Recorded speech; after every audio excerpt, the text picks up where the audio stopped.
तो हमारी इस कहानी की शुरुआत 2006 से होती है, जहाँ पर हमें दो दोस्तों को दिखाया जाता है। ये दोनों दोस्त एक साथ पढ़ा करते थे। इनका नाम था गोजो और गेतो। इनके पास काफी सारी पावर्स थी, इसीलिए किसी से भी डरा नहीं करते थे। लेकिन आगे इनके साथ कुछ ऐसा होने वाला है जो कि इन्होंने सोचा भी नहीं था। तभी हमें दिखाया जाता है कि गेतो एक अंधेरी गली की तरफ जाता है, जिसमें एक कर्स पीरियड का साया होता है। मौसम बदलने के साथ साथ इन कर्स पीरियड की तादाद पहले से काफी ज्यादा बढ़ गई थी और ये पहले से काफी ज्यादा पावरफुल भी हो गई थी। लेकिन अपना गेतो किसी से डरने वाला नहीं था। तभी दिखाया जाता है कि गेतो उस गली में जाता है जहाँ पे एक कर्स होता है जो एक आदमी को कच्चा चबा रहा होता है। गेतो अपनी टेक्निक का इस्तेमाल करता है और उस कर्स को एक बॉल बना देता है और बॉल बनाने के बाद उसे कच्चा निकल जाता है। तो पहले हम गेतो की इसी पावर की बात कर रहे थे, जिसका नाम है कर्स स्पिरिट मैनिपुलेशन, जिसका इस्तेमाल करके गेतो किसी भी कर्स स्पिरिट को एक बॉल बनाकर उसे एब्जॉर्ब कर सकता था और जब चाहे उस कर्स की पावर का इस्तेमाल कर सकता था, वो भी अपने हिसाब से। लेकिन जब गेतो स्पिरिट को निकलता है तो वह कहता है कि मैं ही जानता हूँ स्पिरिट का स्वाद कैसा है, कितना गंदा और कितना अजीब है। ये इतना ज्यादा गंदा है कि तुम बिल्कुल भी सोच नहीं सकते। और फिर यहाँ से सीन पलटता है और हमें दिखाई जाती है मेमे और लोरी, जो कि ग्रेड 1 और ग्रेड 2 की सॉर्सरर होती है। उन्हें काफी खतरनाक मिशन मिलता है जिनमें उन्हें एक भूतिया महल को अच्छे से इन्वेस्टिगेट करना होता है। तो स्टोरी में आगे बढ़ने से पहले बात कर लेते हैं इस भूतिया महल के बारे में। तो ये महल एक अमीर आदमी का होता है जो कि इस महल में अपनी पूरी फैमिली के साथ आराम से रह रहा होता है। लेकिन पिछले कुछ सालों में एक काफी तगड़ी महामारी आ जाती है जिससे उसके सारे काम ठप पड़ जाते हैं और ये आदमी दिवालिया हो जाता है। इसी गम के कारण भाई सदमे में आकर ये अपनी फैमिली के साथ आत्महत्या कर लेता है और तभी से ये पूरा का पूरा महल एक हॉन्टेड महल बन जाता है। लेकिन इस बात को बीते एक अरसा हो गया था। अब धीरे धीरे इंटरनेट भी आने लगा था। इंटरनेट के आने से ये बात आग की तरह फैलने लगी थी कि ये पूरा का पूरा महल एक भूतिया महल है। अब कुछ बच्चों को चुल होती है इस महल के अंदर जाने की। भाई वो स्कूल के बच्चे होते हैं, उनकी ये चुल उन्हें इस भूतिया महल के अंदर ले जाती है। लेकिन अभी तक जितने भी बच्चे इस भूतिया महल के अंदर गए थे वो वापस लौटकर कभी नहीं आए। तो ऐसी सभी वारदातों को रोकने के लिए लोरी और मेमे को बुलाया जाता है, जो कि ग्रेड 1 और ग्रेड 2 की सॉर्सरर होती है। उन दोनों को ये मिशन मिलता है कि तुम दोनों को इस महल के अंदर जाना है और अच्छे से इन्वेस्टिगेशन करनी है। तुम्हें देखना है वहाँ पे कोई कर्स स्पिरिट तो नहीं है। फिर वे दोनों महल के अंदर जाती हैं। जैसे वो महल के अंदर जाती हैं तो देखती है वहाँ पे काफी सारा कचरा पड़ा हुआ है। पूरा महल एकदम बिखरा हुआ है। उन्हें पूरे महल के अंदर कूड़े और कचरे के अलावा कुछ भी दिखाई नहीं देता। महल के अंदर आते ही लोरी को डर लगने लगता है। उसके डर को बढ़ाते हुए मिमी कहती है चलो एक काम करते हैं, हम दोनों अलग अलग ढूंढते हैं। तुम इस तरफ जाओ, मैं इस तरफ जाती हूँ। और ये सुनकर लोरी की सिट्टी पिट्टी गुल हो जाती है, क्योंकि वो पहले ही डर रही थी यहाँ पे आने से। और अब उन दोनों को अलग अलग होकर इस महल के अंदर कर्स स्पिरिट को ढूंढना था। अब काफी देर ढूंढने के बाद भी उन्हें महल के अंदर कुछ भी नहीं मिलता और वो दोनों आपस में आकर दोबारा से टकरा जाती हैं। उनका ये टकराना कोई कोइंसिडेंस नहीं था। हैरानी की बात तो ये थी कि मिमी बताती है कि मैं इस जगह से काफी बार गुजर चुकी हूँ, यानी कि मैं यहाँ पर पहले भी आई हूँ। मैं जितनी बार भी ढूंढ रही हूँ मुझे यही जगह दिखाई दे रही है। और यहीं से कहानी एक मोड़ लेना शुरू कर देती है। दोनों को इस बात का पता लग जाता है कि दोनों एक लूप के अंदर फंस गई है, जहाँ से निकलना इतना भी आसान नहीं है। दोनों को लगता है कि ये एक बैरियर है जो उन्हें महल के अंदर जाने से रोक रहा है। उन्हें लगता है कि बाकी जो बच्चे इस महल के अंदर आए थे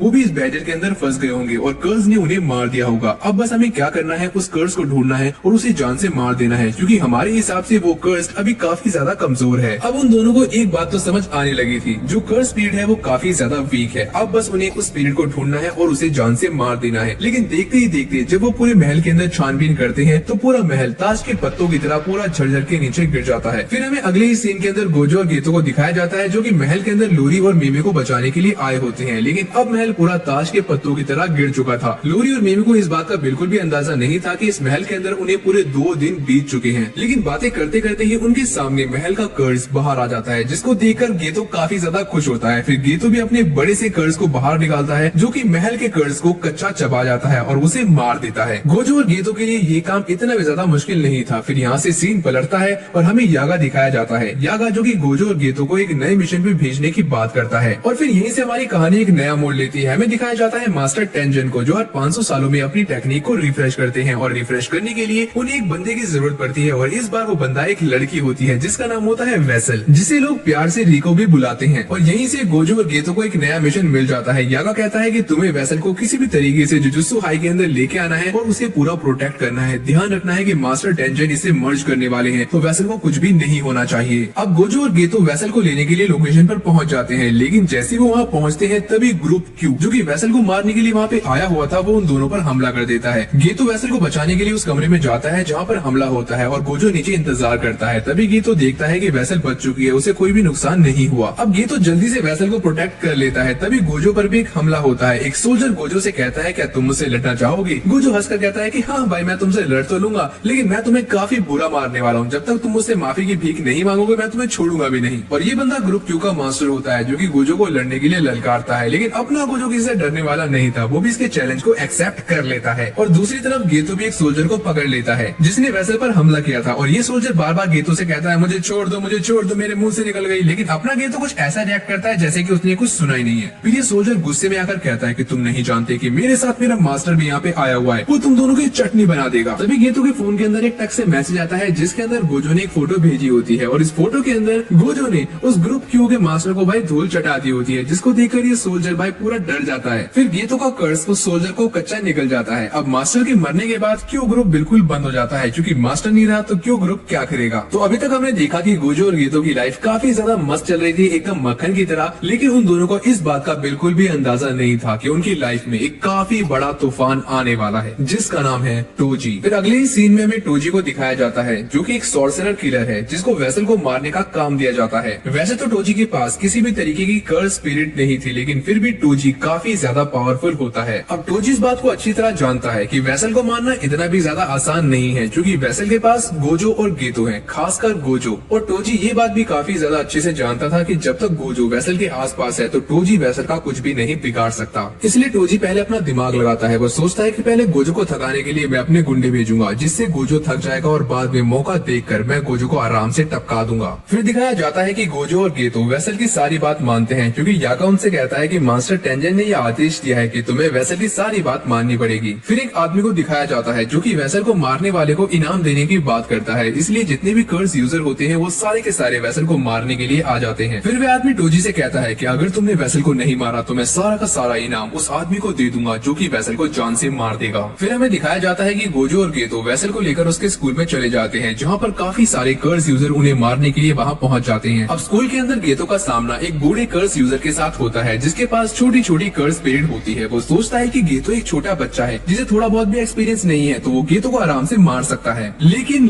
ये उस बंदे की सिर्फ गलतफहमी थी। अपना गेतो एक बड़ी सी कर्स स्पिरिट निकालता है और उस बूढ़े पे हमला कर देता है, जिससे वो घायल हो जाता है। जिस गेतो को ये बूढ़ा आदमी एक छोटा बच्चा समझ रहा था, वही गेतो इस बूढ़े आदमी को कुछ ही मिनटों में हरा देता है। अब गोजो जल्दी से वेसल को लेकर जुजुत्सु हाई की तरफ निकलने वाला होता है, लेकिन भाई बिना गोजो की फाइट के ये मामला अभी अधूरा है। वहीं रास्ते में गोजो को भी एक कर्स यूजर घेर लेता है जो अपने काफी सारे क्लोन बना लेता है। ये कर्स यूजर एक बार में 5 क्लोन बना सकता था, जिसमें से 4 क्लोन और एक रियल होता है, लेकिन गोजो इसे आराम से हरा देता है। गोजो की फाइटिंग स्किल्स को देखकर वेसल काफी ज्यादा हैरान हो जाती है, क्योंकि ये सारा कुछ उसकी आंखों के सामने हो रहा था और उसने ये बिल्कुल भी एक्सपेक्ट नहीं किया था। अब हमें दूसरी तरफ दिखाया जाता है कि मितासो का किडनैप हो जाता है, जो कि वेसल की केयरटेकर होती है। गेतो को लगता है कि ये सारी उसी की लापरवाही है, उसने मितासो पर बिल्कुल भी नजर नहीं रखी। उसे लगता था कि मितासो को कोई क्यों ही नुकसान पहुंचाएगा। अब गोजो और गेतो को ये लगने लगता है कि कर्स यूजर मितासो को लेकर उन्हें ब्लैकमेल कर सकते हैं। अब गोजो और गेतो मितासो को बचाने की प्लानिंग करने लगते हैं। यहाँ वेसल भी कहती है कि वो भी उनके साथ चलेगी, क्योंकि वो अभी मितासो को आखिरी बार गुड बाय कहना चाहती है। तभी कर्स यूजर गोजो और गेतो को ओकिनावा शहर में आने के लिए कहते हैं और वो सारे ओकिनावा शहर के लिए फ्लाइट से निकल जाते हैं। ओकिनावा शहर पहुंचने के बाद गोजो और गेतो मितासो को आराम से बचा लेते हैं और उन सारे कर्स यूजर को मौत के घाट उतार देते हैं। लेकिन गोजो और गेतो को ये बात बिल्कुल भी समझ नहीं आती कि कर्स यूजर ने उन्हें ओकिनावा शहर क्यों बुलाया था और ओकिनावा आते समय उन पर कोई भी हमला नहीं हुआ। अब वेसल को इस बात की चिंता होने लगती है कहीं ऐसा ना हो कि जब हम ओकिनावा से वापस जाएं तो कर्स यूजर हम पर हमला कर दें। फिर गोजो और गेतो वेसल से कहते हैं तुम बिल्कुल भी टेंशन मत लो, क्योंकि एयरपोर्ट पे निगरानी के लिए हमने पहले से 2 सॉर्सरर्स बुलाए हुए हैं, जो कि है ननामी और हिबारा। अब उन तीनों को शाम तक टोक्यो के लिए निकलना था, लेकिन वेसल का मन ओकिनावा शहर में लगने लगता है। अब वेसल को देखकर गोजो कहता है चलो छोड़ो, हम आज नहीं कल यहाँ से जाएंगे, जिसे देखकर वेसल काफी ज्यादा खुश हो जाती है और वो तीनों वहाँ पे काफी ज्यादा मस्ती भी करते हैं। और गोजो इस बात को काफी अच्छी तरीके से जानता था कि ओकिनावा शहर के अंदर कर्स यूजर काफी ज्यादा कम है, तो वो यहाँ पे अच्छे से सुरक्षित रह सकते हैं। फिर वे तीनों टोक्यो जाने से पहले ओकिनावा शहर के अंदर अलग अलग जगह पर घूमते हैं और काफी सारी मस्ती करते हैं। फिर सुबह होते ही वो तीनों टोक्यो शहर के लिए निकल जाते हैं, लेकिन गोजो को इस बात का बिल्कुल भी अंदाजा नहीं था कि टोक्यो जाने के बाद उसकी जान को बहुत बड़ा खतरा होने वाला है। टोक्यो पहुंचने के बाद वो दोनों वेसल को लेकर जुजुत्सु हाई चले जाते हैं, जहां उन्हें लगता है कि वेसल अब पूरी तरह से सुरक्षित है। फिर हमें दिखाया जाता है कि गोजो अपनी इन्फिनिटी शील्ड को डीएक्टिवेट कर देता है, लेकिन ये गोजो की सबसे बड़ी गलती थी जो उसके ऊपर काफी भारी भी पड़ने वाली थी। और जैसे ही गोजो अपनी इन्फिनिटी शील्ड को डीएक्टिवेट करता है, तभी एक आदमी पीछे से आकर एक लंबी तलवार गोजो की कवर में घुसा देता है। और वहाँ पे खड़े हुए सारे लोग इस बात को सोचकर हैरान थे कि ये अजनबी अंदर आया कैसे। और हैरानी की बात तो ये थी कि ये आदमी कोई और नहीं टोजी था, जो कि गोजो के वीक होने का वेट कर रहा था। और जैसे ही गोजो वीक हुआ, उसने अपनी इन्फिनिटी शील्ड को हटाया, तभी टोजी ने उस पर हमला कर दिया। और ये हमला इतना ज्यादा खतरनाक था कि टोजी की पूरी तलवार तलवार गोजो के शरीर के आर पार हो गई। टोजी ने बिल्कुल भी मौका नहीं छोड़ा, उसने बार बार गोजो पर हमला किया, कभी सर पर, कभी पैर पर, कभी कमर पर। गेतो गोजो को बचाने के लिए अपनी कर्स स्पिरिट टोजी के पास भेजता है और वो कर्स स्पिरिट टोजी को पूरी तरह से खा जाती है। लेकिन लड़ाई अभी खत्म नहीं हुई थी, क्योंकि टोजी हार मानने वालों में से नहीं था। कुछ ही देर के बाद टोजी गेतो के कर्स को चीरता हुआ एक लंबी तलवार के साथ बाहर निकल जाता है। गेतो जल्दी से वेसल को लेकर मास्टर टेंजन के पास जाता है और गोजो कहता है इसको मैं संभाल लूंगा। फिर टोजी और गोजो के बीच काफी खतरनाक फाइट स्टार्ट हो जाती है। गोजो अपनी ब्लू टेक्निक का इस्तेमाल करता है, लेकिन टोजी इतना ज्यादा तेज होता है कि वो आराम से उससे बच जाता है। हम जानते हैं कि टोजी के पास किसी भी तरीके की कर्स स्पिरिट नहीं थी, लेकिन फिर भी वो काफी ज्यादा पावरफुल था।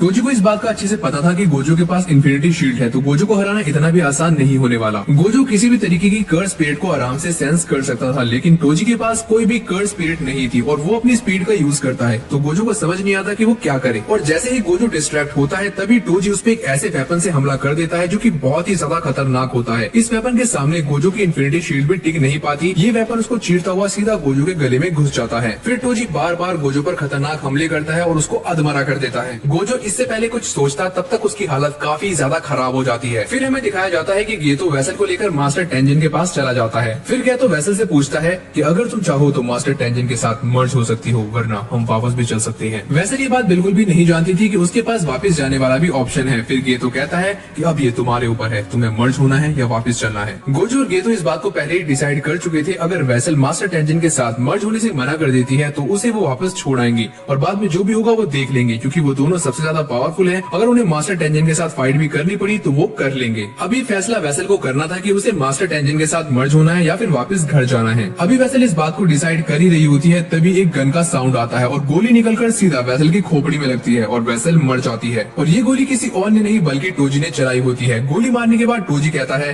फाइनली मैंने वेसल को भी जान से मार दिया। गेतो ये सब देखकर काफी ज्यादा हैरान हो जाता है, उसे बिल्कुल भी विश्वास नहीं होता कि वेसल मर चुकी है। फिर टोजी गेतो से कहता है कि मैंने तुम्हारे दोस्त गोजो को भी जान से मार दिया है। ये सुनकर गेतो को काफी ज्यादा गुस्सा आता है, वो आग बबूला हो जाता है। फिर गेतो अपनी सबसे खतरनाक 2 कर्स स्पिरिट को निकालता है और उससे टोजी पर हमला कर देता है और कहता है कि तुमने गोजो को मारा तो आज मैं तुम्हें जिंदा दफना दूंगा। अब टोजी और गेतो की काफी खतरनाक फाइट स्टार्ट हो जाती है, लेकिन इसके बीच भी काफी सारे सवाल अभी अधूरे हैं, जैसे क्या गोजो असली में मर गया, गेतो का अब क्या होने वाला है, क्या टोजी गेतो को भी मार देगा, और सबसे अहम सवाल मास्टर टेंजन का क्या होने वाला है। मास्टर टेंजन जो कि वेसल के साथ मर्ज होने वाले थे, वेसल के मरने के बाद उनका क्या होगा। तो इन्हीं सवालों के साथ अपनी आगे की कहानी को शुरू करते हैं। तो अभी तक हमने देखा कि टोजी गोजो और वेसल को मारने की बात कहता है, जिससे गेतो को काफी ज्यादा गुस्सा आ जाता है और दोनों में काफी खतरनाक लड़ाई भी शुरू हो जाती है। अब गेतो अपने सबसे खतरनाक कर्स स्पिरिट रेनबो ड्रैगन से टोजी पर हमला कर देता है। यहाँ टोजी भी गेतो पर बार बार शूट कर रहा होता है, लेकिन गेतो अपने कर्स का इस्तेमाल करके उससे बचता रहता है और गेतो का सबसे खतरनाक ड्रैगन भी टोजी का कुछ नहीं बिगाड़ पाता। अब टोजी ये बात बताता है कि वो जुजुत्सु हाई के अंदर आया कैसे। वो बताता है कि इसके बैरियर्स खाली से छुपाने का काम करते हैं, लेकिन मैं पहले से जानता था इसके डोर्स के बारे में, तो मेरे लिए अंदर आना कोई बड़ी बात नहीं थी। और जैसे कि हम जानते हैं कि टोजी के पास कोई भी कर्स एनर्जी नहीं थी, तो कोई भी उसे सेंस नहीं कर सकता था। टोजी अपने साथ एक छोटी सी कर्स स्पिरिट लेके आता है, जिसे वो अपने मुंह के अंदर छुपा लेता है, तो टोजी को पकड़ना बिल्कुल इम्पॉसिबल था। लेकिन गेतो इस बात से बहुत हैरान था कि टोजी टॉम के अंदर पहुंचा कैसे। तो टोजी बताता है उसने पैरों के निशान और स्मेल का इस्तेमाल किया टॉम तक आने के लिए, क्योंकि हम जानते हैं कि टोजी की पांचों सेंस काफी अच्छे से काम करते थे। फिर गेतो का ड्रैगन दोबारा से टोजी पर हमला करता है, यहाँ तक कि गेतो अलग अलग तरह के कर्सेस को भी समन करता है टोजी पे हमला करने के लिए, लेकिन गेतो के खतरनाक कर्सेस भी टोजी का कुछ नहीं बिगाड़ पाते। फिर जैसे ही गेतो का ड्रैगन टोजी पर अटैक करता है, टोजी अपने कटाना निकालकर उस ड्रैगन को बीच से चीर देता है। ये देखकर गेतो बहुत ही ज्यादा हैरान हो जाता है, क्योंकि ये गेतो का सबसे ज्यादा खतरनाक और पावरफुल कर्स था, जिसको टोजी ने आराम से मार दिया। तो इस बात से आप टोजी की पावर का अंदाजा लगा सकते हो कि वो कितनी आराम से गेतो के कर्सेस को मौत के घाट उतार रहा है। फिर हमें दिखाया जाता है कि वहाँ पर एक और स्पिरिट आ जाती है, जो कि टोजी को अपने इन नेट डोमेन के अंदर फंसा लेती है और टोजी से पूछती है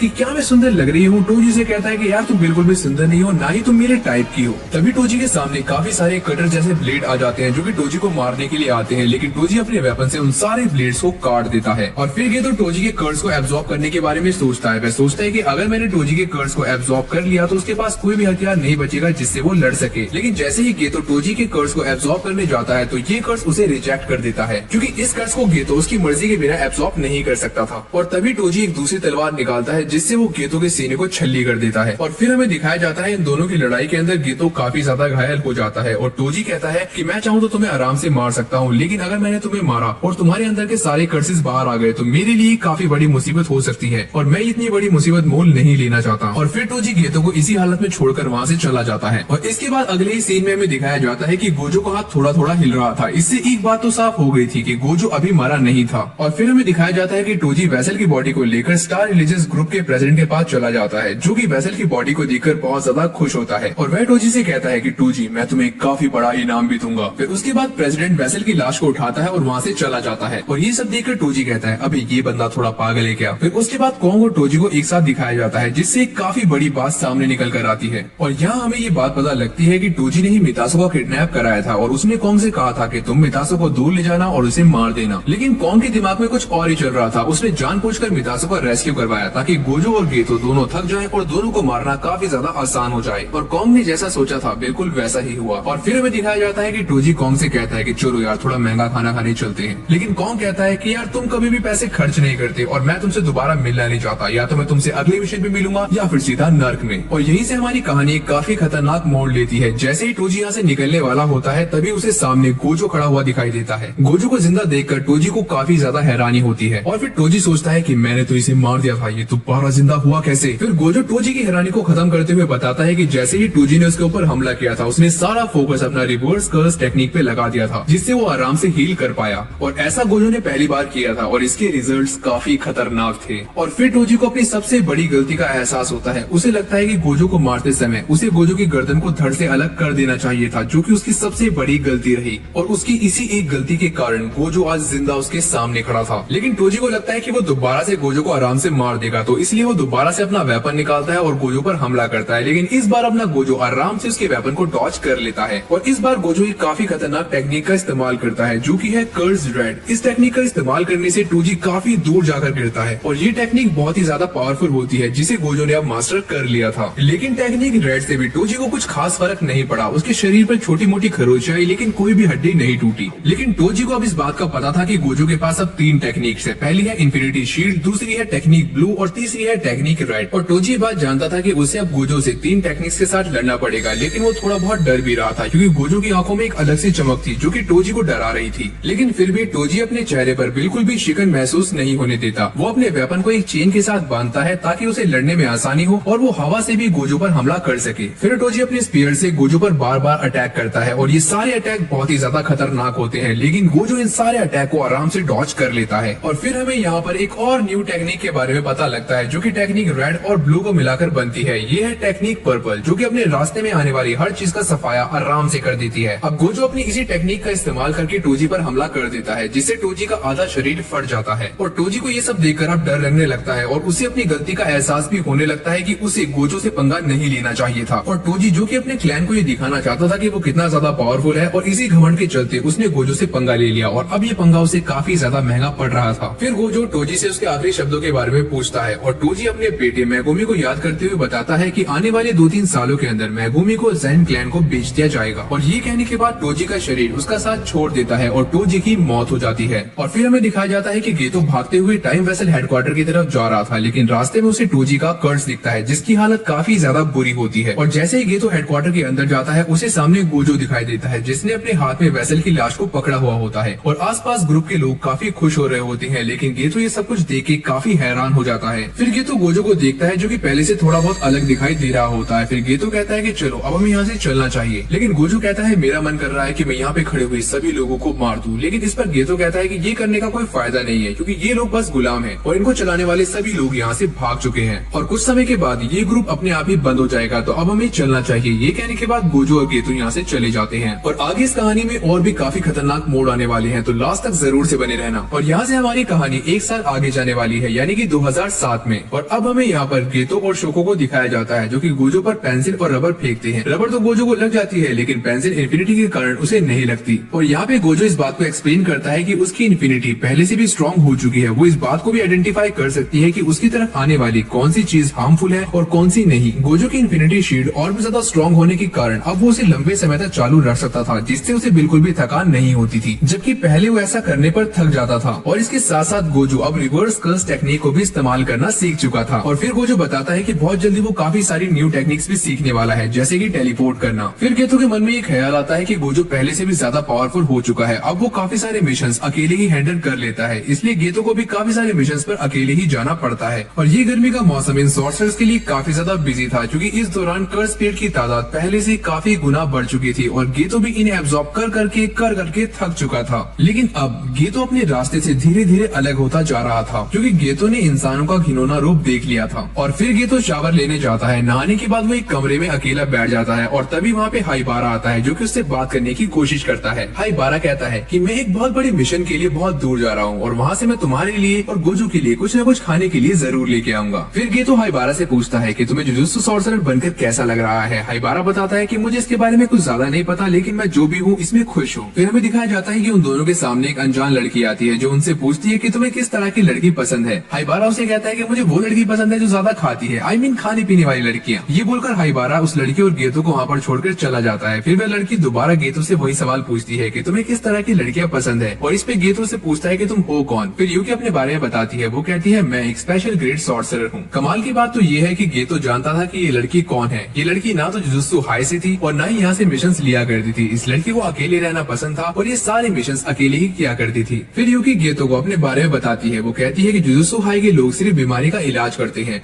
और मैं एक ऐसी दुनिया बनाना चाहती हूँ जहाँ पे बीमारी हो ही ना। मैं बीमारी को जड़ से खत्म करना चाहती हूँ। मैं एक ऐसी दुनिया चाहती हूँ जहाँ पे कर्स स्पिरिट हो ही नहीं। फिर यूकी बताती है कि ऐसा करने के सिर्फ दो ही तरीके हैं, या तो हम सारे इंसानों के अंदर से कर्स स्पिरिट को खत्म कर दें या उन्हें अपनी कर्स स्पिरिट के ऊपर कंट्रोल करना सिखा दें। और यूकी के हिसाब से पहला तरीका सबसे ज्यादा बेस्ट था और उसके पास इसका एक एग्जाम्पल भी था, जो कि था टोजी। टोजी के अंदर बिल्कुल भी कर्स स्पिरिट नहीं थी, लेकिन टोजी मर चुका था और अब यूकी के पास सिर्फ दूसरा ही रास्ता बाकी था कि इंसानों को अपनी कर्स स्पिरिट के ऊपर कंट्रोल करना सिखाया जाए। लेकिन फिर गेतो के मन में ख्याल आता है, अगर हम सारे इंसानों को ही जान से मार दे तो। और इस पर यूकी कहती है कि ये करना काफी ज्यादा आसान है। अगर हम कुछ इंसानों को मार भी देते हैं तो बाकी इंसान अपने आप ही सॉर्सरर बन जाएंगे, लेकिन ये पागलपन होगा। गेतो के मन में एक अलग सी उलझन चल रही थी। तभी उसे यूकी कहती है कि तुम्हें वो करना चाहिए जो कि तुम्हें पसंद है। फिर हमें दिखाया जाता है कि यूकी अपनी बाइक पर बैठकर जाने ही वाली होती है। फिर वो गेतो से कहती है कि उन दोनों को आपस में दोस्ती रखनी चाहिए, क्योंकि आगे चलकर गेतो और गोजो दोनों ही ग्रेट सॉर्सरर बनने वाले हैं। फिर यूकी मास्टर टेंजन के बारे में बताती है और वो कहती है कि मास्टर टेंजन अब पहले से ठीक है। और अब यहाँ से कहानी में एक बहुत खतरनाक मोड़ आना शुरू हो जाता है, जहाँ पे हमें गेतो और नानामी दिखाई देते हैं, जो कि एक मुर्दा घर में होती है। इस मुर्दा घर के अंदर हाइबारा की मौत हो चुकी होती है। हाइबारा की डेड बॉडी नानामी और गेतो के सामने पड़ी हुई होती है और नानामी बताता है कि हाइबारा एक सिंपल से मिशन पे गया था, जहाँ पे उसे ग्रेड 2 के कर्स को मारना था, लेकिन वहाँ पर उसकी मौत हो गई। गेतो कहता है नानामी तुम्हें अब आराम करना चाहिए, इस मिशन को मैं खुद संभाल लूंगा। और फिर हमें दिखाया जाता है कि गेतो को एक और खतरनाक मिशन के लिए अगले महीने एक गाँव के अंदर भेजा जाता है, जिस गांव के अंदर एक कर्स धीरे धीरे करके गांव के सभी लोगों को मार रहा होता है। और गेतो इस मिशन पे जाने के बाद उस कर्स पेड़ को मार देता है। तो वहाँ पर गेतो को 2 बच्चियां मिलती हैं, जिनको मारकर एक जेल के अंदर बंद किया गया था और ये दोनों बच्चियां सॉर्सरर्स थी। गेतो बताता है कि गांव में जो कुछ भी हुआ है इन बच्चियों का उसके अंदर कोई भी हाथ नहीं है, लेकिन गाँव वाले गेतो की बात बिल्कुल भी नहीं मानते। वो कहते हैं ये दोनों बच्चियां शैतान है और इन दोनों बच्चियों को पैदा होते ही मार देना चाहिए था। और ये सब सुनकर गेतो का दिमाग पूरी तरह से खराब हो जाता है। उसको गुस्सा आने लगता है। वो अपने अंदर से एक कर्स पेड़ को बाहर निकालता है, जो कि सारे गाँव वालों को मार देती है। और इस तरह से गेतो पूरे 122 लोगों को मौत के घाट उतार देता है। और कुछ समय के बाद ये वाली बात सामने आती है कि ये सारे लोग गेतो की कर्स मैनिपुलेशन टेक्निक के कारण मरे हैं। तो गेतो को मौत की सजा सुनाई जाती है। उसके टीचर यागा और गोजो को इस बात पर बिल्कुल भी यकीन नहीं होता कि उनका दोस्त गेतो इतना घिनौना काम कर सकता है। फिर यागा गोजो को बताते हैं कि गेतो ने अपनी फैमिली और अपने विलेज को भी नहीं छोड़ा था। ये सारी बात सुनकर गोजो को बहुत गुस्सा आने लगता है। फिर कुछ समय के बाद हमें दिखाया जाता है कि गेतो और शोको की मुलाकात होती है। इन दोनों में आपस में बात चल रही होती है।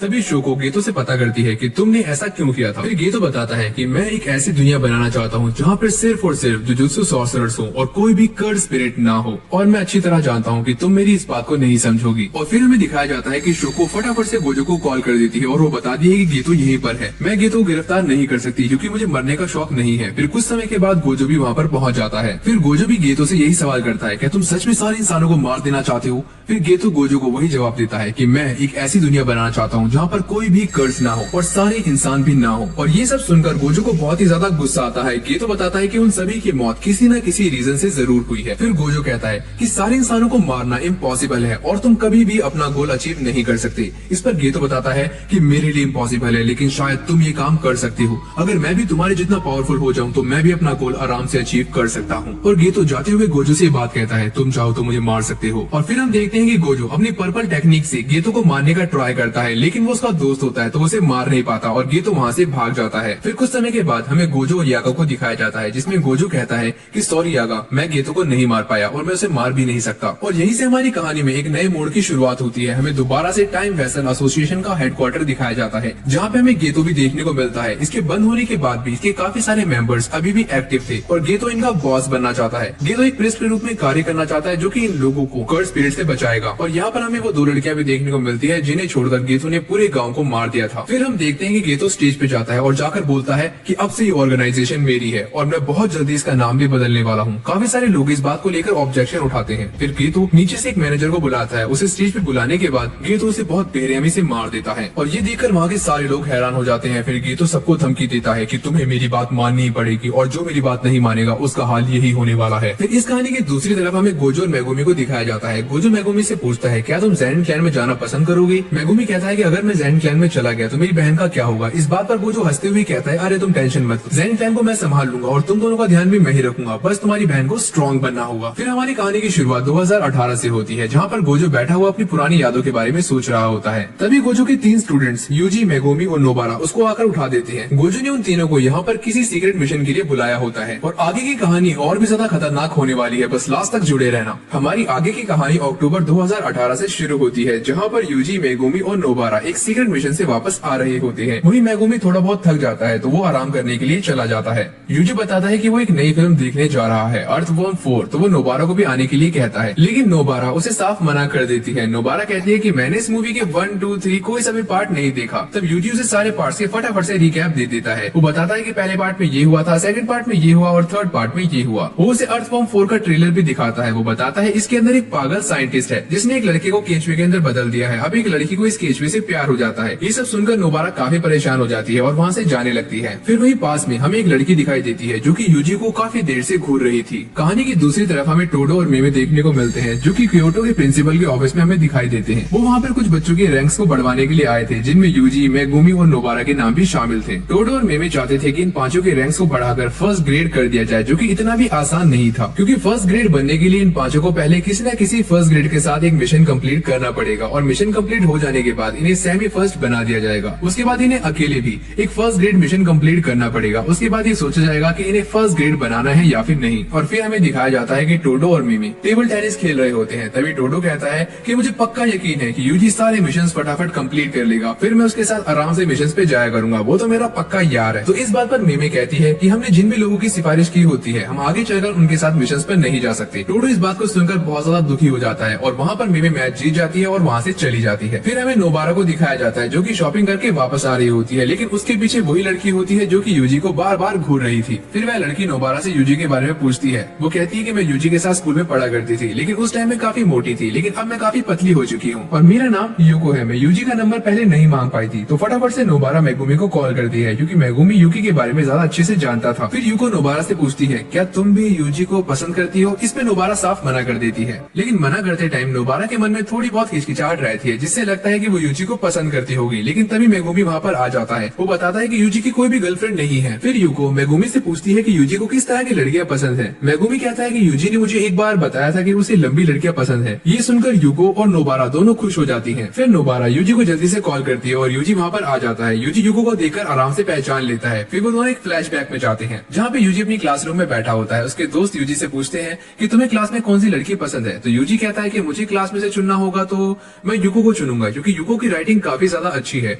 यूको बाहर खड़ी हुई सारा कुछ सुन रही होती है। यूको का नाम सुनते ही यूजी के सारे दोस्त जोर जोर से हंसने लगते हैं। वो कहते हैं अरे ये तो कितनी ज्यादा मोटी है, लेकिन यूको ये सारा कुछ सुन लेती है। लेकिन आज भी यूको यूजी से अपने दिल की बात नहीं कह पाती और थोड़ी बहुत बातें करके वहाँ से चली जाती है। और फिर हमें दिखाया जाता है ये तीनों मूवी देखने के लिए जा रहे होते हैं, लेकिन तभी उन्हें गोजो का कॉल आता है। गोजो उन्हें लोरी के पास जाने के लिए कहता है। लोरी ये बात बताती है कि गोजो का शक सही निकला, हमारे बीच में कोई न कोई ऐसा बंदा है जो कि बाहर के बंदों को सारी खबरें पहुंचा रहा है। लोरी कहती है उनमें से एक हाई पोस्ट पे है और दूसरा एक स्टूडेंट है। नोबारा इस बात को समझ जाती है कि उस गद्दार का नाम है मेगामारू, जो कि क्योटो स्कूल से है। फिर हमें दिखाया जाता है लोरी उन तीनों को लेकर उस जगह पे जाती है जहाँ पर मेगामारू का असली शरीर होता है। मेगामारू का असली नाम कोकीची होता है और कोकीची की टेक्निक का नाम है पपेट मैनिपुलेशन। वो हेवनली रेस्ट्रिक्शन के साथ पैदा हुआ था, इसलिए वो पूरे जापान के अंदर किसी भी पपेट को आराम से कंट्रोल कर सकता था। इससे एक बात तो साफ हो गई थी कि कोकीची इन्फॉर्मेशन लीक करने के लिए छोटे से छोटे पपेट का यूज कर सकता था। अब जैसे ही वो सारे कोकीची को पकड़ने के लिए उसकी बताई हुई लोकेशन पर जाते हैं तो देखते हैं वो वहाँ पे नहीं होता। इससे उनका शक पूरा यकीन में बदल जाता है कि वो गद्दार कोकिची ही है। फिर हमें दिखाया जाता है कि कोकिची अपने दूसरे ठिकाने पर होता है, जहाँ पर उससे मिलने के लिए गेतो और माहितो दोनों आते हैं। कोकिची ने उनसे डील की होती है कि वो उन्हें इन्फॉर्मेशन लाकर देगा और उसके बदले में माहितो उसके शरीर को पूरी तरह से ठीक कर देगी। अब माहितो कोकिची के पास जाता है और अपनी टेक्निक का इस्तेमाल करके कोकिची को पूरी तरह से ठीक कर देता है। कोकिची ने उन्हें इन्फॉर्मेशन ला के दी थी और माहितो ने उसे ठीक कर दिया। उनकी डील कंप्लीट हो चुकी थी। डील कंप्लीट होते ही माहितो उस पर हमला करना शुरू कर देता है। ये देखते ही कोकिची काफी सारे मेगामारू वहाँ पर बुला लेता है, जो कि माहितो पर हमला करना शुरू कर देते हैं, लेकिन माहितो आराम से उन्हें तोड़ देता है। लेकिन इस बीच कोकिची वहाँ से भाग जाता है और ये देखकर माहितो काफी ज्यादा हैरान हो जाता है। लेकिन तभी उसके पैरों के नीचे से जमीन हिलने लगती है और वहाँ से एक अजीब सी रोशनी आती है। उसके अंदर से एक काफी बड़ा मेगामारू बाहर निकलता है और माहितो ये देखकर काफी ज्यादा हैरान हो जाता है। वो सोचता है कि कोकिची इतने टाइम से इतना बड़ा मेगामारू बना रहा था। अब कोकिची किसी भी तरीके से गोजो के पास जाना चाहता था, क्योंकि वो गोजो को गेतो का प्लान बताना चाहता था, लेकिन वो जानता था कि उसे यहाँ से बाहर निकलने से पहले माहितो से लड़ना पड़ेगा, जो कि उसके लिए बिल्कुल भी आसान नहीं था। अब देखना ये है कि कोकिची के साथ क्या होने वाला है और क्या वो गोजो को इस बारे में बता पाएगा। फिर हमें दिखाया जाता है कि कोकिची अपनी 1 साल की कर्स एनर्जी का इस्तेमाल करके माहितो पे एक जोरदार हमला करता है और ये ब्लास्ट काफी ज्यादा खतरनाक था, जिससे पूरा का पूरा ब्रिज टूट जाता है। लेकिन माहितो इससे बचने में सफल हो जाता है और कोकिची इस बात को अच्छे से जानता है कि माहितो को हराना इतना भी ज्यादा आसान नहीं है। वो उसके कर्टन से बाहर नहीं आ सकता जब तक उसे हरा न दे। कोकिची इस बात को अच्छे से जानता था कि माहितो को हराने के लिए उसकी सोल को डैमेज करना काफी ज्यादा इम्पोर्टेंट है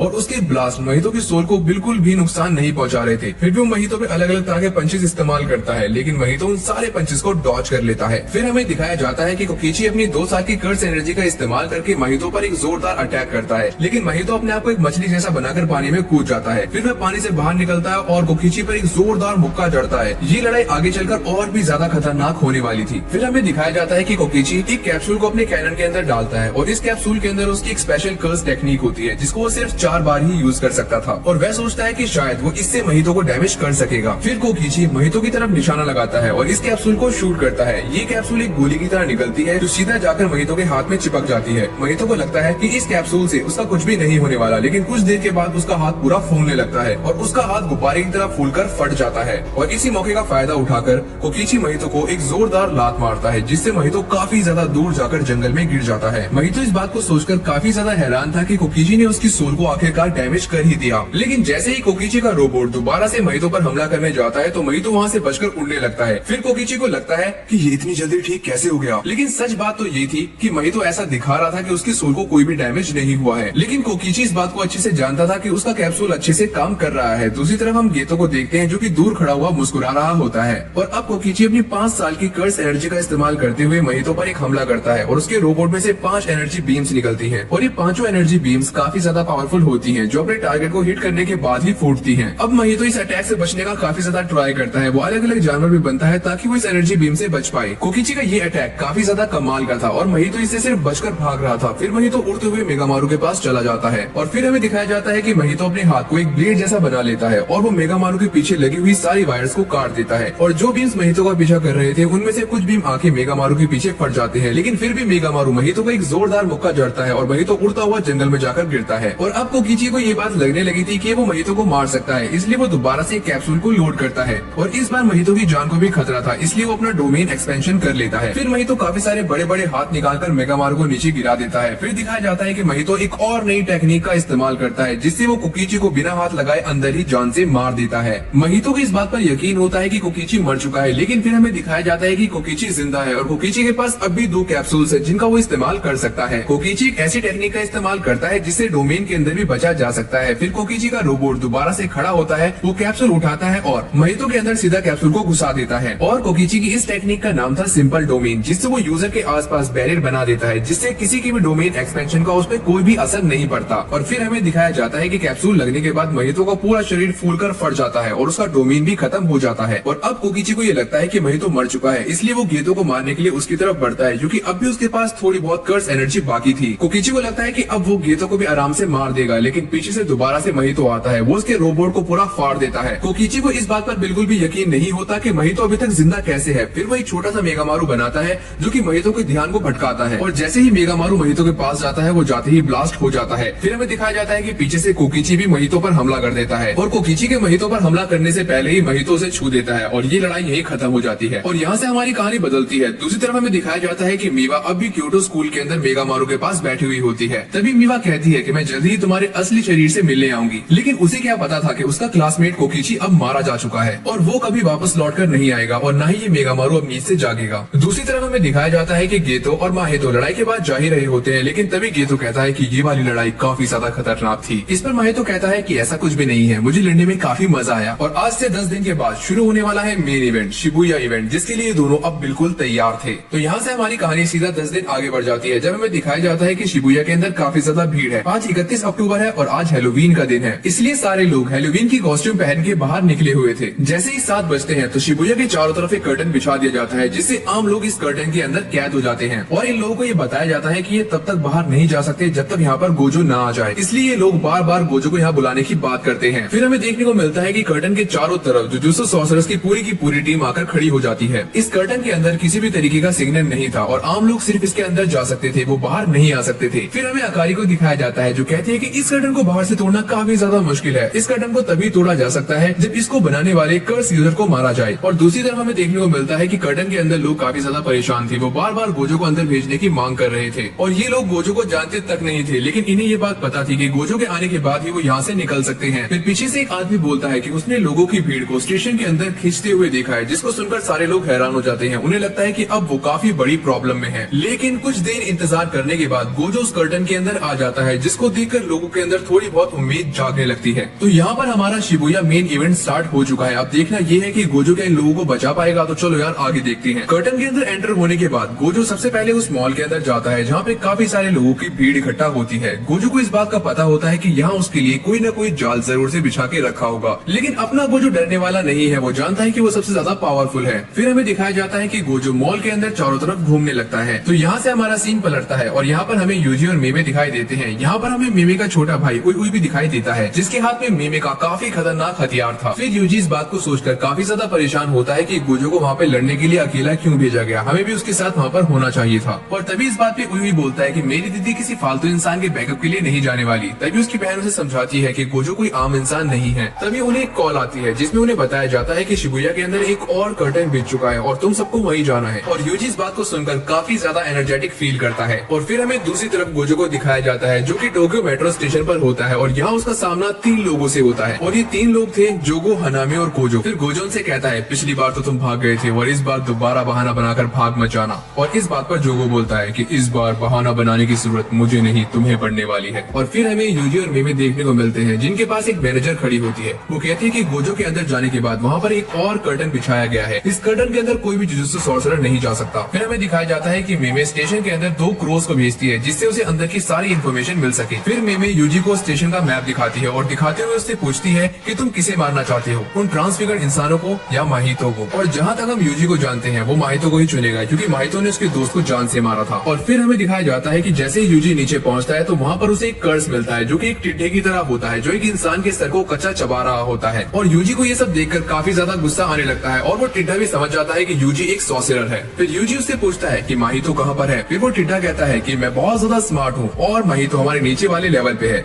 और मुझे यहाँ पर इस कर्टन की देखभाल करने के लिए छोड़ा गया है। फिर यूजी सोचने लगता है कि शायद इस टिड्डे ने ही ये दोनों कर्टन बनाए होंगे। फिर यूजी को इस टिड्डे के पीछे एक कील जैसी चीज दिखाई देती है और उसे पता लगता है शायद ये टिड्डा इसी चीज की रखवाली कर रहा है। अब यूजी इस चीज को तोड़ने का फैसला करता है। तभी वह टिड्डा इंसानों को उल्टा सीधा बोलने लगता है। तभी यूजी गुस्से में आकर उसके मुंह पर एक मुक्का मारता है और पीठ पे एक खतरनाक लात मारता है। और मार पड़ने के बाद एक कर्स कहता है कि तुम मुझे नहीं जानते कि मैं कौन सा कर्स हूँ। उस पर यूजी कहता है अरे मैं तुम्हें जानता हूँ, तुम एक टिड्डे कर्स हो। और ये बात सुनने के बाद इस टिड्डे को काफी ज्यादा गुस्सा आता है। अपना यूजी भी कम नहीं है, वो भी काफी ज्यादा चतुर है। और फिर हमें दिखाया जाता है कि ये टिड्डा यूजी पर अटैक करना शुरू कर देता है और इसके अटैक काफी ज्यादा तेज और खतरनाक होते हैं, लेकिन अपना यूजी इसके सारे अटैक से बच जाता है। फिर उन दोनों के बीच में बॉक्सिंग फाइट स्टार्ट हो जाती है। टिड्डे को लगता है वो यूजी से आराम से जीत जाएगा, क्योंकि टिड्डे के 4 हाथ हैं और यूजी के सिर्फ 2। फिर यूजी इस कर्स पर बार बार अटैक करता है और इसकी हालत काफी ज्यादा खस्ता कर देता है। अब यूजी इस पर भारी पड़ रहा था और यूजी अपना लास्ट अटैक करने ही वाला होता है, लेकिन तभी ये टिड्डा अपनी नुकीली सी पूंछ यूजी के आगे कर देता है। लेकिन यूजी गुस्से में आकर उसकी पूंछ को फोड़ देता है और वो उससे कहता है कि तुमने इंसानों को खाया है, तुम्हारी सजा सिर्फ मौत ही है। फिर यूजी अपना आखिरी वार करता है और इस कर्स टिड्डे को जान से मार देता है और साथ ही साथ वहाँ पर पड़ी हुई इस नुकीली चीज को भी तोड़ देता है और इस टिड्डे के मरते ही बाहर वाला कर्टन भी टूट जाता है। और फिर हमें दिखाया जाता है कि मेमे ने भी B4 पर सारे के सारे ट्रांसफिगर्ड इंसानों को मार दिया है। वो अब कहती है कि उन्हें यहाँ पर रुककर अब यूजी का इंतजार करना चाहिए। और दूसरी तरफ हम देखते हैं कि माहितो को भी इस बात का पता लग जाता है कि उसका टिड्डा कर्स मारा जा चुका है। वो सोचता है कि पक्का इस टिड्डे को किसी न किसी पावरफुल सॉर्सरर ने मारा है। अब माहितो भी सोचता है कि उसे भी यूजी से लड़ना चाहिए, क्योंकि यूजी काफी ज्यादा ज्यादा पावरफुल है, लेकिन उसे प्लान के हिसाब से चलना था, इसलिए वो गोजो की तरफ बढ़ने लगता है। और फिर हमें दिखाया जाता है कि यूजी और मेमे दोनों भागकर B5 की तरफ जाने लगते हैं और वहाँ पर मेमे यूजी की तारीफ करती है कि यूजी ने बिना किसी टेक्निक का इस्तेमाल किए उस टिड्डे कर्स को मौत के घाट उतार दिया। लेकिन जैसे ही वो सारे B5 स्टेशन पर पहुँचते हैं तो पूरा का पूरा स्टेशन उन्हें खाली देखने को मिलता है। उन्हें लगता है कि शायद वो लेट हो गए हैं और यहाँ पर उन्हें सिर्फ एक लड़की मिलती है जो कि बैठी हुई थी। यूजी से जाकर पूछता है कि बाकी सब कहाँ हैं, लेकिन वो लड़की काफी ज्यादा शॉक्ड थी। उस लड़की को देखकर ऐसा लग रहा था कि उसने कुछ ऐसा देख लिया है जो कि आम इंसानों के लिए काफी ज्यादा खतरनाक है। और फिर हमारी कहानी दोबारा से गोजो की तरफ आती है, जहाँ हम देखते हैं कि हनामी अपनी टेक्निक का इस्तेमाल करके स्टेशन के सारे दरवाजे बंद कर देता है, जिसपे गोजो कहता है कि इसकी क्या जरूरत थी। फिर गोजो कहता है टेंशन मत लो, मैं यहाँ से नहीं भागने वाला और मैं जानता हूँ अगर मैं यहाँ से भागा तुम सारे इंसानों को मौत के घाट उतार दोगे। मैं जानता हूँ कि तुम्हारा प्लान यही है। और इस पर जोगो कहता है कि तुम भागो या मत भागो, मैं फिर भी सारे इंसानों को मारने ही वाला हूँ। और ये बोलते ही जोगो सारे लोगों को अंदर की तरफ खींच लेता है और रास्ते भी इसीलिए बंद किए गए होते हैं ताकि ज्यादा से ज्यादा लोग गोजो के आसपास इकट्ठा हो जाएं। और वो तीनों इस बात को काफी अच्छे से जानते थे कि गोजो सबसे ज्यादा पावरफुल तभी होता है जब वो अकेला होता है, लेकिन अब गोजो के आसपास काफी सारे लोग हैं तो वो अटैक नहीं कर पाएगा। और इसी बात का फायदा उठाकर जोगो गोजो की तरफ बढ़ने लगता है। रास्ते में आने वाले वो काफी सारे इंसानों को जला देता है और उसके साथ ही भी धीरे धीरे करके बाकी लोगों को भी मारने लगते हैं। फिर जोगो और हनामी गोजो पर पंच मारते हैं, लेकिन गोजो की इन्फिनिटी के कारण वो पंच उसपे कोई भी असर नहीं करता। फिर वह दोनों एक ऐसी टेक्निक का इस्तेमाल करते हैं जिससे सामने वाले के डोमेन को बंद किया जा सकता है, बिल्कुल मेगा मारो की तरह। और इससे गोजो की इन्फिनिटी धीरे धीरे टूटने लगती है, इसलिए गोजो वहाँ से हट जाता है और वो दोनों आपस में टकरा जाते हैं। और गोजो इस बात को पूरी तरीके से समझ चुका था कि ये सारे लोग यहाँ पे पूरी तैयारी के साथ आए हुए हैं और इस टेक्निक का यूज करके वो गोजो पर अटैक कर सकते हैं और उनके अटैक गोजो को हार्म भी पहुंचा सकते हैं। गेतो ने पहले ही इन तीनों लोगों को गोजो के बारे में बता दिया था, इसलिए ये तीनों पहले से ही पूरी तैयारी कर यहाँ पर आए थे। और गेतो उन्हें बताता है कि तुम्हें सिर्फ गोजो को 20 मिनट संभालना है, उसके बाद मैं गोजो को संभाल लूंगा। फिर जोगो एक और इंसान को पकड़ लेता है और उसे मारते हुए वो गोजो से कहता है अरे तुम यहाँ से भाग तो नहीं रहे ना। उस पर गोजो कहता है तुम्हें क्या लगता है तुम्हारे इस प्लान से मैं डरने वाला हूँ। उसके बाद गोजो अपनी आंखों में से पट्टी उतार देता है। फिर वे पट्टी उतारकर हनामी से कहता है तुम जानते हो ना हम तीसरी बार मिल रहे हैं और तुम फिर भी मुझसे नहीं डर रहे। कोई बात नहीं, इस बार तुम्हारा ही नंबर पहले लगने वाला है। और ये बोलते ही गोजो उन दोनों के पास चला जाता है। फिर गोजो अपना पूरा ध्यान जोगो पर देता है। वह जोगो का हाथ पकड़कर उसे उखाड़ देता है और एक जोरदार लात वो हनामी के मारता है, जिससे हनामी उड़ता हुआ बहुत दूर जाकर गिरता है। हनामी इस बात को समझ जाता है कि गोजो का पूरा ध्यान सिर्फ जोगो पर है। और यहाँ हमें देखने को मिलता है कि गोजो अपनी किसी भी कर्स टेक्निक का इस्तेमाल नहीं कर रहा था, वो सिर्फ अपने शरीर के दम पर उन दोनों को मार रहा था। फिर हनामी भी अपनी इननेट टेक्निक का इस्तेमाल करके गोजो पर हमला करता है। तभी जोगो उससे कहता है अरे ये तुमने सबसे बड़ी गलती कर दी। फिर गोजो जल्दी से हनामी के पास जाता है और उसकी दोनों आंखों को हाथ से पकड़कर खींच देता है, क्योंकि गोजो इस बात को जानता था कि ये लोग डिफेंस और अटैक दोनों एक साथ नहीं कर सकते। और वो लोग इस बात को देखकर काफी ज्यादा हैरान हो जाते हैं कि गोजो बिना किसी कर्स टेक्निक का इस्तेमाल किए हुए भी इतना ज्यादा स्ट्रॉन्ग है। तो देख रहे हो भाई, ये लोग पहले गोजो को हल्के में ले रहे थे, लेकिन मजा तो अब आने वाला है। फिर दोबारा जोगो और हनामी गोजो पर अटैक करते हैं ताकि उसकी इन्फिनिटी को तोड़ सके। उस पर गोजो कहता है तुम चाहे कितनी भी ताकत से मेरी इन्फिनिटी को तोड़ने की कोशिश कर लो, लेकिन मैं दोबारा से इसे और स्ट्रॉन्ग बना लूंगा। और यहाँ पर हनामी की ताकत पहले से काफी ज्यादा कमजोर हो चुकी थी, लेकिन गोजो की इन्फिनिटी पहले से काफी ज्यादा स्ट्रॉन्ग हो चुकी थी। जैसे ही गोजो हनामी की तरफ बढ़ता है तो गोजो की इन्फिनिटी और दीवार के बीच में आकर हनामी पिस जाता है। फिर जोगो डरते हुए गोजो को धमकी देता है कि अगर तुम मेरे पास आए तो मैं सारे इंसानों को जला दूंगा, लेकिन गोजो का इस पे बिल्कुल भी असर नहीं होता। हनामी को मारने के बाद गोजो कहता है कि अब तुम्हारी बारी है, तुम भी मुझसे नहीं बचने वाले। अब जोगो अपनी जान को बचाकर भागने लगता है और गोजो भी सीरियस होकर उसके पीछे आता है। जोगो छुपने के लिए इंसानों का सहारा लेता है। गोजो इस बात को काफी अच्छे से जानता था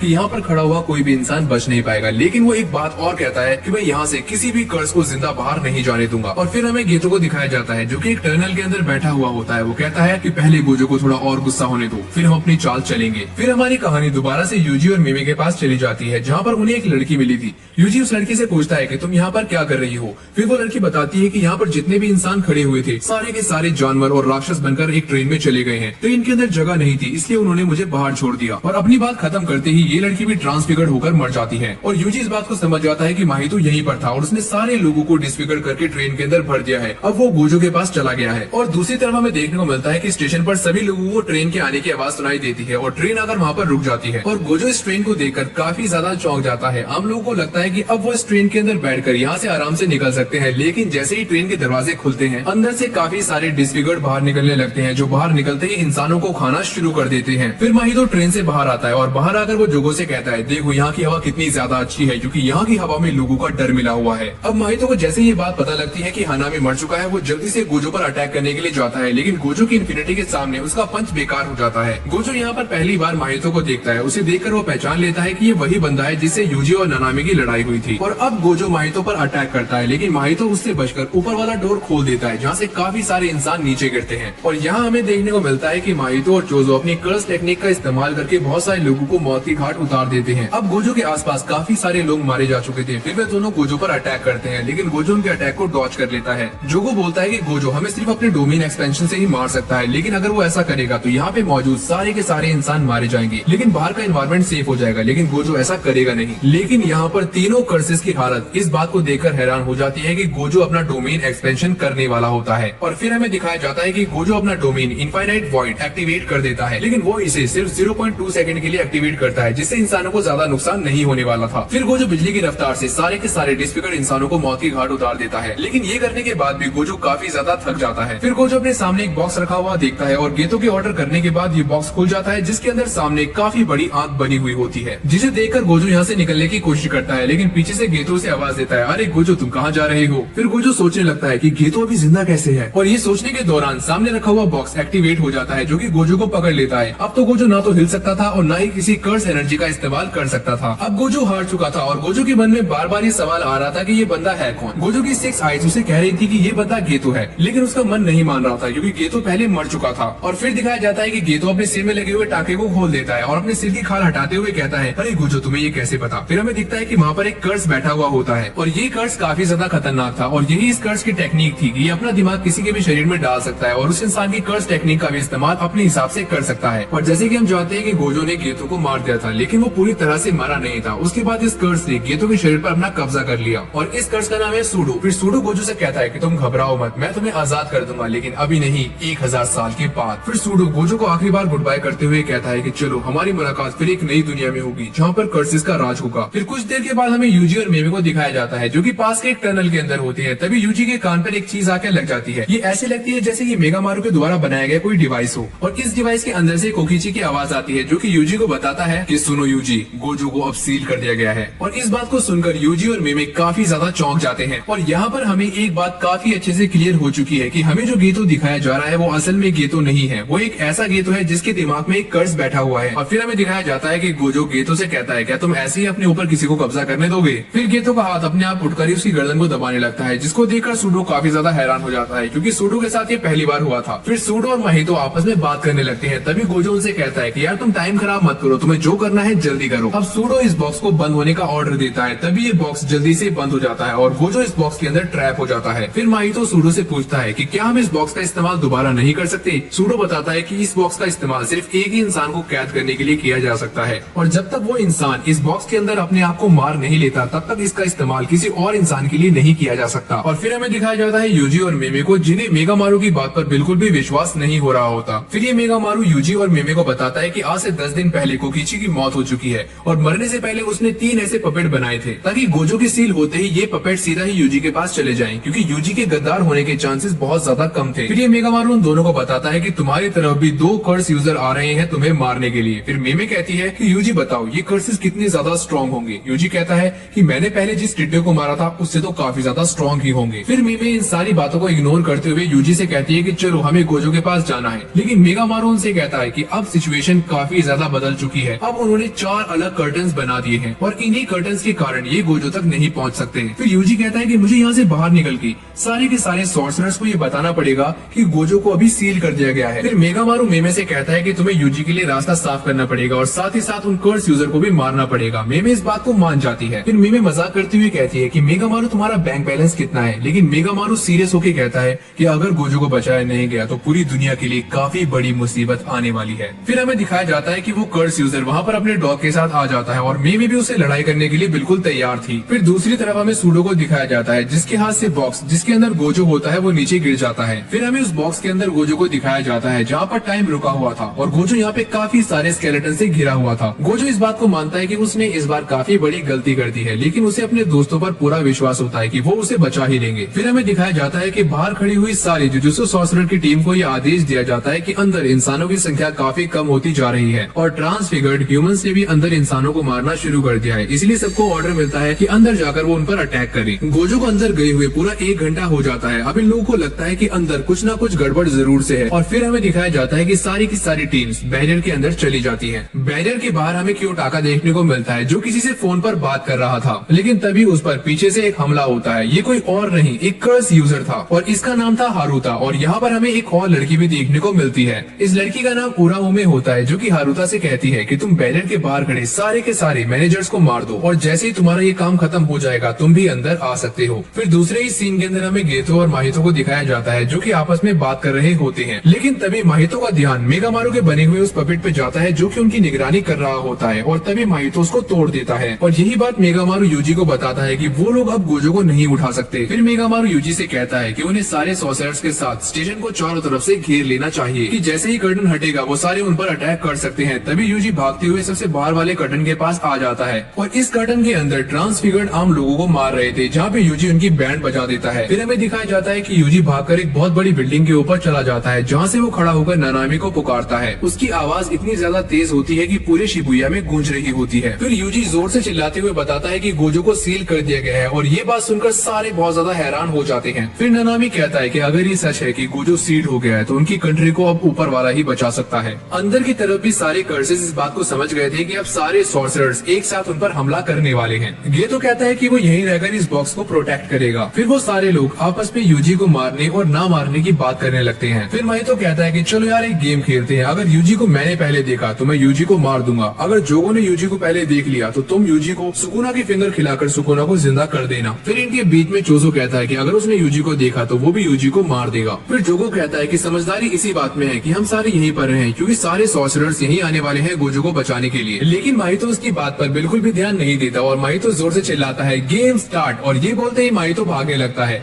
और उसके पीछे चोजो भी भागने लगता है क्योंकि वो दोनों यूजी को मारने के लिए बहुत बेताब थे। और ये सब देखकर जोगो उनके पीछे भागता है क्योंकि वो यूजी को सुकुना की फिंगर खिलाकर सुकुना को जिंदा करना चाहता था। फिर हमें वो दो लड़कियां दिखाई जाती है जिनको बचाने के लिए गेतो ने पूरे के पूरे गांव को खत्म कर दिया था। तो दोनों लड़कियां सूडो से कहती हैं कि हमने तुम्हारे कहने पर काफी सारे इंसानों को मार दिया है, अब वादे के मुताबिक हमें भी अपने मास्टर गेतो का शरीर वापस चाहिए। लेकिन सूडो इस बात से साफ इनकार कर देता है। वो कहता है कि जब भी तुम अगली बार किसी से डील करो तो उससे बाइटिंग वाव जरूर से ले लेना। फिर सूडो गेतो उनसे कहता है कि तुम यहाँ से भाग जाओ वरना मैं तुम्हें भी मार दूंगा। और जब ये लड़कियां जाने लगती हैं तो वो सूडो गेतो से कहती है कि तुमने हमारे साथ अच्छा नहीं किया और तुम्हें इस बात का पछतावा जरूर से होगा। फिर सूडो गेतो कहता है पछतावा, ऐसी कोई चीज मुझे नहीं होने वाली। और फिर हमें दिखाया जाता है कि यूजी अब भी बिल्डिंग पर चढ़ा हुआ जोर जोर से नानामी नानामी चिल्ला रहा होता है और वो सारे वहाँ पर आ जाते हैं। तभी पीछे से मेगुमी उसके सिर पर एक टपली मारता है और कहता है अरे हम यहाँ पर पहुँच चुके हैं, अब चिल्लाना बंद करो। फिर यूजी और मेगामारू उन सभी को सारी बात बता देते हैं, लेकिन उन सभी को ये बात समझ नहीं आ रही थी कि इन सभी के बीच में गेतो आया कहाँ से। फिर मेगामारू उन सभी को बताता है कि ये वह गेतो नहीं है जो हमारा दोस्त हुआ करता था, ये कोई और है। फिर हमें ताकुमा को दिखाया जाता है जो हमें बताता है कि गोजो के ना होने पर क्या क्या होने वाला है। वह कहता है कि अगर गोजो चला गया तो गोजो के जाने के साथ साथ उसकी फैमिली की भी सारी पावर चली जाएगी और इसके साथ साथ गोजो ने जिन जिन लोगों को बचाया है उन पर भी अटैक हो सकते हैं और ये भी हो सकता है कि बाकी सॉर्सरर्स अपनी पावर को बढ़ाने के लिए आपस में लड़ने लगे। और एक सबसे बड़ी बात, गोजो के डर से काफी सारी कर्स स्पिरिट और कर्स यूजर बिल के अंदर छुपे हुए थे, लेकिन जैसे ही उन्हें ये खबर मिलेगी कि गोजो सील हो चुका है तो वो सारे बाहर भी आ सकते हैं। और फिर वो कहता है कि अगर ऐसा हुआ तो सारे सॉर्सरर्स का हारना एकदम पक्का है। और ये कहने के बाद ताकुमा अपने साथ यूजी और अपने साथी को लेकर तीसरे कर्टन को तोड़ने के लिए जाने लगते हैं। और फिर ताकुमा सोचता है कि नानामी के वापस आने से पहले हमें ये सारा काम खत्म करना होगा और हम गोजो को भी बचा लेंगे। तो इसी के साथ हमारा ये एपिसोड यहीं पर खत्म हो जाता है। अगर आपको आगे के एपिसोड्स देखने हैं तो अभी से हमारी वीडियो को लाइक करके चैनल को भी सब्सक्राइब कर ले।